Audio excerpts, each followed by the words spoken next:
In today's show, we're looking at all of the action, the weird action from Thursday. An update on Kevin Durant, it's bad. An update on Steven Adams, it's also bad. An update on Isaiah Stewart, guess what, it's bad. And an update on Mo Bamba, it's bad, but you probably don't care. Michael Bolton.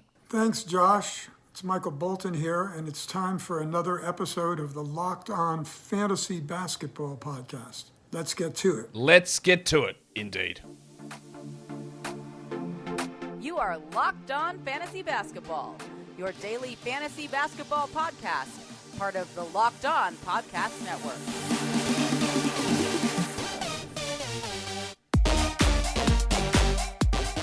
Hello and welcome to the Locked On Fantasy Basketball Podcast, brought to you by Basketball Monster. My name is Josh Lloyd, and I am the lead fantasy analyst at basketballmonster.com, and you can find me on Twitter, as always, at redrock_bball, on TikTok at redrock_bball, and on Instagram at Locked On Fantasy Basketball. Today's episode is brought to you by FanDuel Sportsbook, official sportsbook of Locked On. Make every moment more. Visit fanduel.com/lockedon today to get started.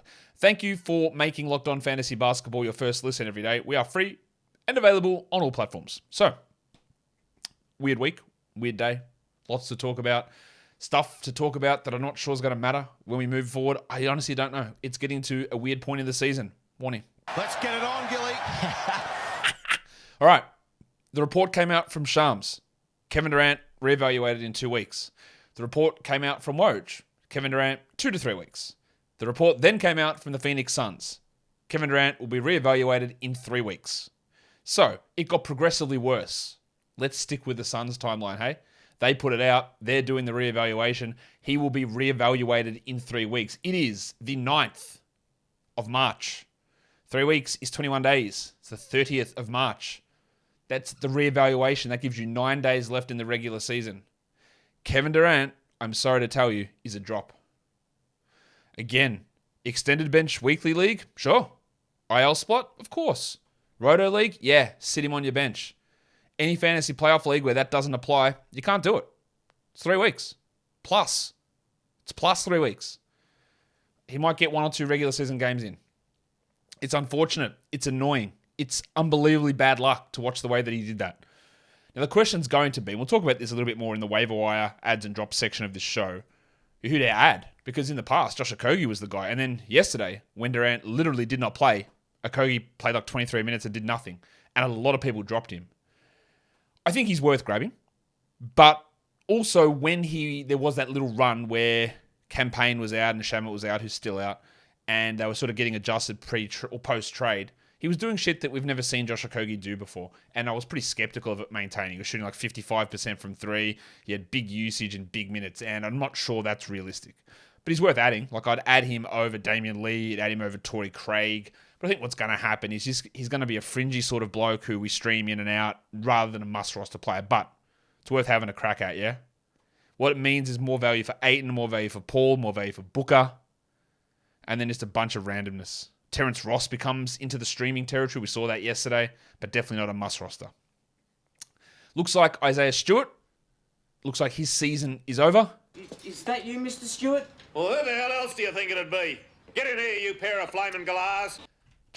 I just wish these dick noses in Houston would tell us that Houston, them as well. Those dick noses in Detroit would tell us that Bojan Bogdanovic is out for the season. That would be good to know, but they haven't told us that. But Isaiah Stewart's like 4 weeks, shoulder issue, so 4.5 weeks left in the season. It's done. It's over. He's dropped. We'll talk more about the Pistons later because we had a game from them today. Mo Bamba, similarly, 4 weeks. That's regular season done. Who of you cared about Mo Bamba to have him on your roster? Probably nobody. So I don't think you need to worry there. But Wenyen Gabriel moves into deeper league consideration. The out of the blue news, which when you think about which team it comes from, the team with the most shaky and sketchy injury reporting in the league, the Memphis Grizzlies. Steven Adams was back practicing. Hey, end of the road trip, he'll be there. He'll be fine. What are you talking about? Nothing to see. He'll be fine. Well, he's out 4 more weeks. So just double the injury recovery timetable. All right, cool. Makes no sense. No one ask any questions. Ignore what's happening here behind the curtain. It's all good. I don't know what the hell happened, but Adams is out for, again, ostensibly, the rest of the regular season. Should we go ahead and just one big jack session? Get that garbage out of here! Bye-bye to Adams, bye-bye to Stewart, bye-bye to Bamba, bye-bye to Durant. We'll talk again about the Pistons in a second when we get to their game. With Adams out, it's Tillman. Second option is Aldama. We'll talk about them as well in their game today also. And then, I guess some good news. We don't have any news on Brandon Ingram, so I don't know where that lies. But some good news on Doncic. His MRI was clean. He's going to play when he gets, when the pain subsides. I don't know when that's going to be. They play only one more game this week. I highly, highly doubt that Doncic plays. Do not drop Luka Doncic, please, for the love of God. Do not drop Luka Doncic. But it doesn't appear that that's going to be a significant issue. The others, yeah, they are pretty significant issues, which is a real bummer at this point in the season. We just got smacked with injuries right now. Annoying. Let's look at the most added players on waiver wires. The number one most added player was Mo Wagner.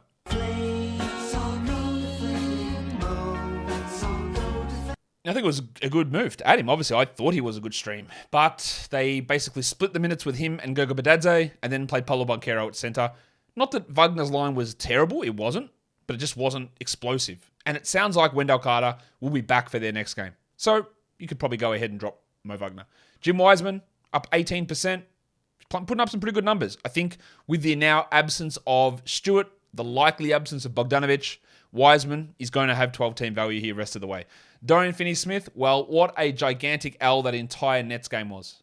We'll talk more about it, but didn't work out particularly well. But what it does mean, I think, is that Finney-Smith will be fine to play tomorrow. Where I thought there might be a risk that he rests there, but I think he'll be okay to play tomorrow. Johnny Kuminga, another one, just a complete piss in your eye. Kuminga, whoa, what a great day this is going to be. And then sprains his ankle in warm-ups, shout out to KD, and he didn't play today either. Kuminga, look, their lineup today, whatever the Warriors, I know what they run. Whatever they ran was terrible, and it's not going to stick. So do they go back to Kuminga, or do they go back to Looney in the starting lineup? He's worth at least holding. Jalen Duren up 8%. Well done. Adding the passport legend, I think, was a pretty strong move. Adding Chris Dunn, another big thumbs up. I don't know what they're going to do at the end of his second 10-day. I think they should sign him rest of season. We haven't heard whether they will. I'm like 85% confident that they will, though. And he's going to be worth it, at least until Sexton returns. Xavier T. Illman up 7%. Don't worry about how bad it was today. It wasn't that bad, but it's going to be better. And you want to talk about bad, Dante DiVincenzo up 6%. Far out. Dreadful. But hold him until Wiggins comes back. This is the randomness that happens. Sometimes it's why I also hate, and I've been getting into discussion about this on Twitter with people today. That's why I hate the sleeper game pick mode, because it's not a skill to pick which game of the week someone's going to go off. It's not a skill. It's a completely random thing that ruins a matchup. It's not how basketball works and how the NBA works. That's why I hate that format. It was not the wrong move to pick up DiVincenzo. He just shit the bed today. Just a bad game. Most drop players. Number one, Steven Adams. Yeah, absolutely. We're not holding Steven Adams. Denny Avdia down 13%. Just a schedule stream guy. Drew Eubanks, very clear drop down 13. Here's what I said. Josh Okogie down 11%. Yeah, because he was really bad yesterday. But I find it interesting that people saw Durant out and then they decided to drop Okogie after yesterday's game. That's a little strange to me. I would be more inclined. I would go and add him and just see what happens. I'm not that high on him, but I would add him because I think there's a big opportunity there. Dan Gafford down 10%. Their schedule's pretty good rest of week, so maybe that would have been enough to hold on, but I get it. Malik Beasley down 9. Again, a weird time to drop him. They play tomorrow, but he's definitely not must roster. Matisse Thybulle, I wouldn't have dropped him either. Again, you think the people that dropped him were expecting things that were unrealistic. So maybe that's why they dropped him. And then the other one is Lou Dort because, yeah, it's not that good, but they do have a weekend back-to-back. So it's a weird spot to drop him, I think. I think I would have rather just hold on to him and run through that back-to-back, even though he probably shoots 11% across the two games, which is pretty clearly frustrating. Today's episode is brought to you by BetterHelp.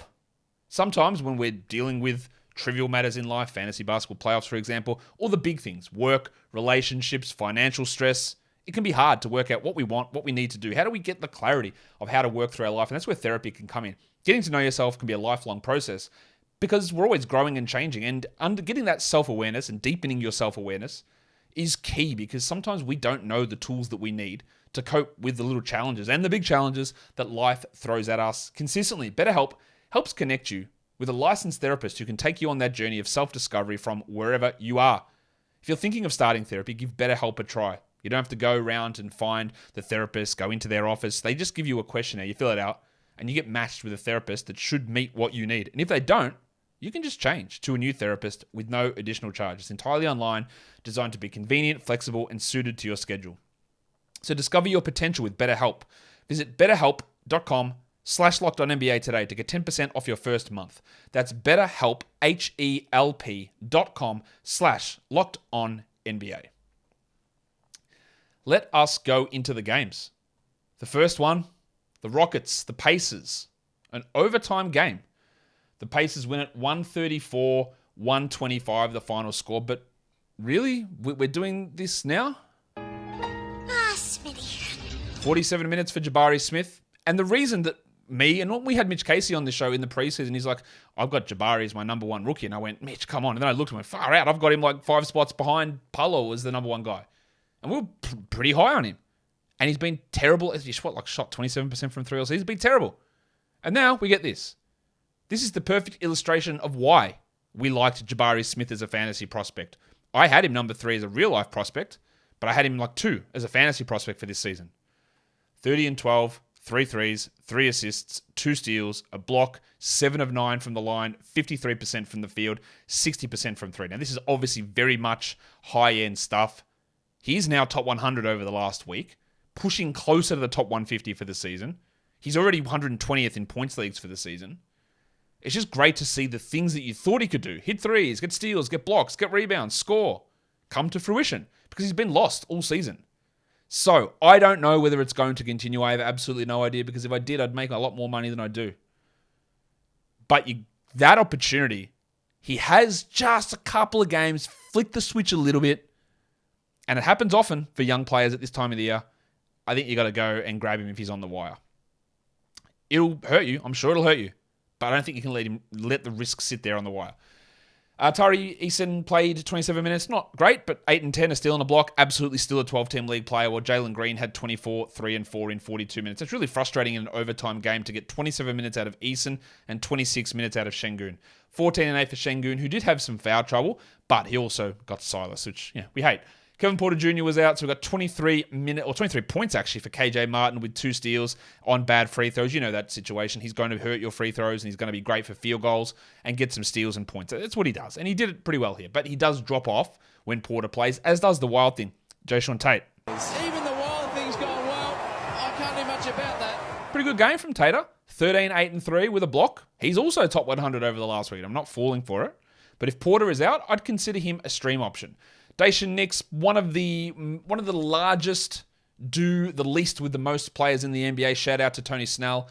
6 points in 35 minutes on 25% shooting, 7 rebounds, 2 assists. The key in the tanking battle has been playing Daishen Nix minutes. Sorry to this man, but he is just not up to it at all. Yet they give him a lot of minutes, and I don't really understand it. Jalen Green also had 24. I do understand it. They're trying to lose. Jalen Green had 24, 3 and 4 with a steal and a block. But of course, he was horribly, horribly inefficient, 35%. That's what you're going to get with old Jalen Green, the Filipino legend. For the Pacers, Tyrese Haliburton, 38 minutes, 29, 2 and 19. Just an unbelievable game from him. He's been so good all season. Miles Turner fouled out, second consecutive game, so 27 minutes. So that meant that old mate, Tricky Dicky Ricky Carlisle, played 2 backup centers. Of course he did. Why wouldn't he do that? Jalen Smith played 18 minutes. Stand by your man. 2 and 6 with a block. Isaiah Jackson played 8 minutes. 0 and 3 with 2 blocks. Is the next game the one that Jackson moves back into the full-time role for 2 games? I don't know. I don't know what to expect with this team or this guy anymore. Aaron Nesmith, whose minutes have been like 20, 21, played 38. Of course he did. 10 and 7, 2 threes, a steal and a block. That's still not a particularly good game. And I don't think he's a 12 or 14 team league guy, but in what is only common sense in Rick Carlisle's world, Jordan Nwora moved back to the bench and played more minutes, as a consistent pattern this has been. 18 points for Nwora, 23 minutes, 2 steals, 2 threes. He's at least on the radar as a 12-team streamer, and I like him as a 14-team league guy. Andrew Nembhard continues to do not very much, 14 points in 26 minutes, so I've buried the lead here. Benedict Mathurin sprained his ankle, and it looked dreadful. And I know I went through Adams and Bumba and Durant and the other one who I can't remember off the top of my head, Isaiah Stewart, saying they're out for the season. Don't be shocked, man. This is it for him. Like, that looked horrible. He's already been ruled out by Carlisle for their next 2 games against the Pistons. I know this. You absolutely drop him in every 12-team category league. Absolutely drop him. Not a problem at all. I'll left-handed jack this one. Get that garbage out of here! Get him out of here. He was not worth it anyway. He's not going to play the next 2 games. And honestly, he's not going to play again, I don't think. Hey, it's a guess. I don't know. But it looked dreadful. Why would they rush him back? So, what does this mean? Chris Duarte, 10 points, 2 threes, 2 steals, 24 minutes. Watch list him, because I do think that there might be a situation here where he plays a consistent 27 minutes. He gets 13 points with 2 threes and 4 assists and 2 steals, which, by the way, is the role I thought he would have in the preseason, and that's why I would take him in round 12 of every mock draft. Because, hey, getting a couple of steals and a couple of threes and 14 points is pretty bloody good. Now, of course, he was worse than anticipated. They just didn't play him at all to begin the year, and that was a terrible flyer draft pick. But I reckon it might actually come good here. Bud Hield was strong, 17 and 6 with 2 steals and 2 blocks as well. Shout out to the big fella Buddy. Let's go to the next game.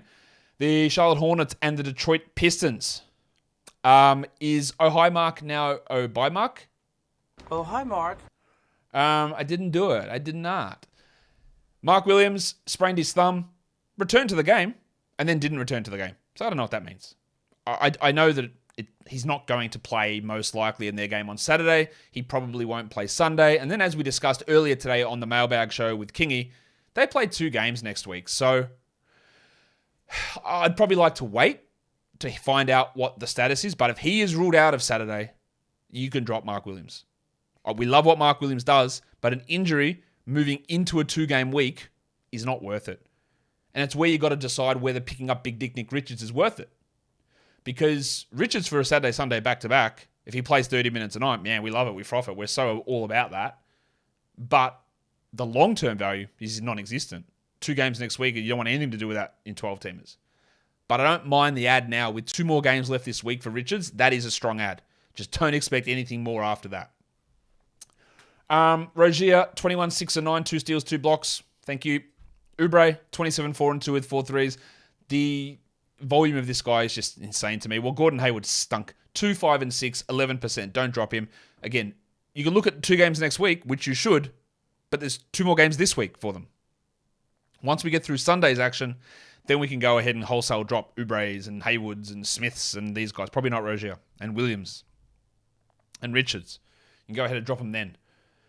Deeper leagues, you might want to look at Kai Jones for the backup center role across the weekend if Williams is out. He had 4 and 3 with a steal and a block. He can be, despite being what I think is a bad NBA player, he can actually put up some good fantasy numbers. And I also think PJ Washington is someone to watch. 20 and 5 with 2 steals and 3 blocks. He should see a bump in his production. Now, onto this Detroit Pistons disaster of a squad. They decided that in his return from a 1-game absence, Killian Hayes would come off the bench and play 19 minutes. Yeah.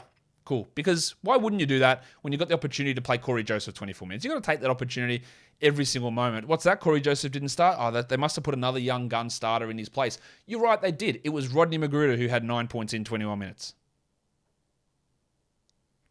Sink it in. I just bathe in it. 21 minutes for Rodney Magruder. 24 minutes for Corey Joseph. 19 minutes for Killian Hayes. Now, am I saying Killian Hayes played well? No, because he went 1 point on 0 of 6 shooting, which is shithouse. He still had 5 assists and a steal. But I don't know what to make of this rotation. Much like Marvin Bagley, who started and played 21 minutes. Now I know that he's bad. He had 6 and 3 in one of the most Bagleys you'll ever see. No threes, no assists, no steals, no blocks. But his son, Marvin Bagley IV, James Wiseman, was pretty good. Except he Marvin Bagleyed it. 16 and 13 with no threes, no assists, no steals. He did have a block though. But this is the sort of player that Wiseman and Bagley are. Points, rebounds, need big volume, need big minutes to put up good numbers. Now, Wiseman played significantly better than Bagley. He is a better player than Bagley. And he is a guy that I would have on my 12-team roster for now. And Bagley's okay, but what do we get out of him? What do we get here? 21 minutes, 30 minutes, 20 and 10, 6 and 2. It's inconsistent because he's not good. That's the problem with these players. We got the return of the passport legend, and of course he came off the bench. I don't mind him coming off the bench for at least 1 game. If they keep him in a bench role so these other 2 dickwads can start, no offense to the blokes, but nothing personal against them. It's more personal against the front office and the coach. If he comes off the bench behind these guys, I'm just going to lose my mind. I'm not, because I don't care about the Pistons. That's how irrelevant they are, but it's just frustrating. Durant was good fine though. 8 and 9, a block, aggressive. I'd add him. Surely he's the guy they want starting, but you never know. Jaden Ivey, 16 and 6, 2 blocks, 32 minutes, pretty strong game, apart from the fact that he shot 29%. And Isaiah Livers, I don't quite think he's a 12-team league ad, but I'm not ruling it out. 31 minutes, 13, 5, and 2. Now, a lot of it hinges on what is actually happening with Bogdanovic, which I don't know. And I'm not sure I'll ever know until they finally say in 3 weeks' time, oh yeah, he's actually not playing again. Probably should have told you that guy is back in start of March. I don't know if that's going to happen or not. It feels like where it's going. Livers is definitely a 14-team league ad, and he's just sneaking up to be a 12-team league option. Just sneaking up. We're not quite there yet, but we're getting close. And if you wanted to take a crack, especially in a schedule positive situation, which is a term I just made up, then it makes a bit of sense to me. Corey Joseph had 17, 3, and 3. And despite how bad he is, despite the nonsense of playing him, if old mate Dwayne Casey is going to play Corey Joseph these minutes, then he is a deeper league ad. The interesting thing is last season, they stopped playing Joseph down the stretch. Now they're saying, all right, it's time for us to lose. Let's play more Corey Joseph. Which one of those is more accurate? I think this year's version might be more accurate. RJ Hampton also played well early, 8.17 minutes, but the fact that he's playing the fewest minutes out of everyone on this team, so that Magruder and Joseph, the lowest minutes went to Hampton and Hayes, which shows you Dwayne Casey. It does. It shows you Dwayne Casey. Today's episode is brought to you by FanDuel. This thing says the midway point of the NBA season. It's wrong. I'm sorry, FanDuel. We're not doing that. It's towards the end of the NBA season, but the money time is coming. It's the playoffs. We're right around the corner, and it's the perfect time to download FanDuel, America's #1 sportsbook, because new customers get a no-sweat first bet up to $1,000. That's bonus bets back if your first bet doesn't win. Just download the FanDuel Sportsbook app. It's safe, secure, and super easy to use, and you can bet on everything from the money line to point scorers and three-pointers drained. We've got a game tomorrow between the Nuggets and the Spurs. Could be an absolute barn burner. And the Nuggets are somehow only 12-point favorites. I think they win that by 30. So go ahead and have a look at that one. Plus, FanDuel even lets you combine your bets for a chance at a bigger payout with a same-game parlay. So don't miss the chance to get your no-sweat first bet up to $1,000 in bonus bets when you go to FanDuel.com/lockedon. That's FanDuel.com/lockedon to learn more. Make every moment more with FanDuel, an official sports betting partner of the NBA. And don't forget to gamble responsibly. The Utah Jazz, the Orlando Magic. The Jazz win it, 131-124, the final score. Good for them. Markkanen, 34 minutes, 31, 5, and 2 with 3 threes, just chugging along. There was no Jordan Clarkson in this game, so we had Ochai Agbaji starting, and he had 14 points with 4 threes, which looks like last season's old mid-lottery, sort of lottery bust Corey Kispert. Basically the same player. I don't think that Agbaji is anything more than a very deep league fantasy guy. Walker Kessler, though, he's dominating. Again, 13 and 10, 3 blocks. He had 3 blocks in about the first 4 minutes of this game. He's really good. So is Chris Dunn at the moment, which is great to see from a lottery bust, putting together a good late season renaissance. 12 and 9, or late career renaissance. 12 and 9, 4 assists, 3 steals, and a block. I have no idea what happens when Sexton returns. They might not even have Dunn on the roster, but for now, we go with it. Horton Tucker was still also good. 23 points, 8 assists, 2 threes, 56% shooting. Both of these guys are 12-team league players. Well, Olynyk was all right. Nothing terrible, nothing great. 10, 5, and 7 and still should be rostered.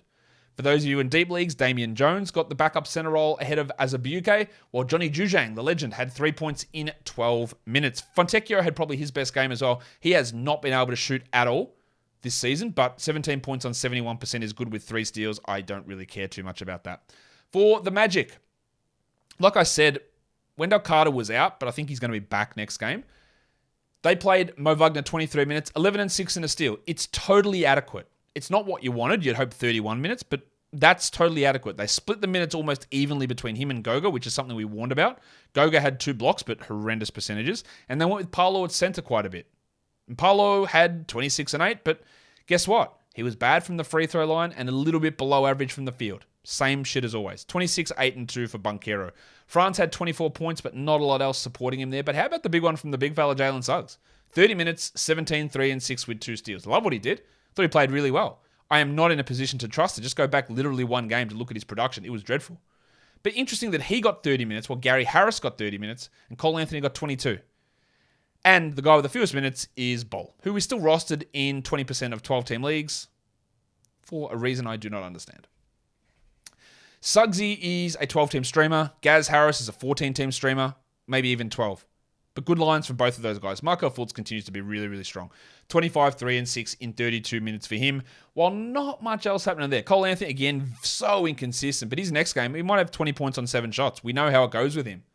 And that's his role is, I say his role secure. It's not. It's all over the place. He's going to play minutes, but is it 20 or 29? And it makes it frustrating to try and take that flyer on him as often as we probably need to. Next game was a blowout. The Grizzlies handled the Warriors 131-110. On the early FanDuel reads today, I said, hey, what's going on? Why do they keep making the Warriors favorite on the road? And they keep getting smacked. Again, it happened. For the Warriors, they decided to start small with Draymond at center and start 4 guards. Clay, DiVincenzo, Poole, and Curry. I thought Poole was horrendous, minus 33. Defensively, he was cooked. At least he scored well, 22, 3, and 4, but he was shithouse, I thought, otherwise. While Steph had 29, 7, and 4. Clay, also not much better than Poole, 14 points, and we talked about him on the buy low, sell high, saying, hey, he's going to drop off, yeah? Like, this shooting is not going to stick, and it has absolutely burnt you. It's burnt you bad, hasn't it? And DiVincenzo, this is a disaster. 2 and 2 in 21 minutes. He's been much better than this, quite obviously, and I would still hold him until Wiggins returns. But in a game without Wiggins, in a game without Kuminga, he plays 21 minutes. That's yuck. Looney only played 19 minutes. I think they're going to go back to either Looney or Kuminga next game, but Looney's just a rebound specialist. He had 7 of them. He doesn't do enough to make himself a must-roster player, while Ty Jerome, old milk himself, had 11, 2, and 3 with 3 threes. He's only got 4 more games left, though, on his 2-way contract. We'll see if they convert him or Anthony Lamb. No word either way on that at the moment. For the Grizzlies, of course, there was no Steven Adams or Ja Morant or Brandon Clark. Tyus Jones was great. 22, 4, and 11 with 3 steals. And I can't believe how many times I've said this season, if you're in a strong position, you're in a roto league, stashing Tyus Jones is great. When Ja plays, there's no value in it. But if something happens to Ja, little did I know Ja was going to go full Scarface. But if something happens to Ja, you got yourself a top 60 player. I hope there is at least one person watching this that was in that strong position and said, you know what? I am going to luxury stash Tyus Jones all season because now you're basically unbeatable. If you had like a number 1 or number 2 seed team in the head-to-head playoffs and you were able to stash Tyus Jones, it's unbeatable. Unless you had Kevin Durant, of course, and just lost him. Or Doncic, or Ingram, or one of the other big-name players, or Giannis, who's out this week, which is cool. But he was great. Jaren had 21 and 9 with 3 threes, and Des Bane 21, 2 and 6. So good numbers all around there. Wasn't so good for the cashier, Xavier T. Illman. 22 minutes, but he had foul trouble. He had like 3 fouls really early. 10 and 8 with a steal. So if you added him, I would hold there. But the guy that benefited was Santi Aldama. 30 minutes, 15 and 7 with 3 threes. Their center depth is literally non-existent.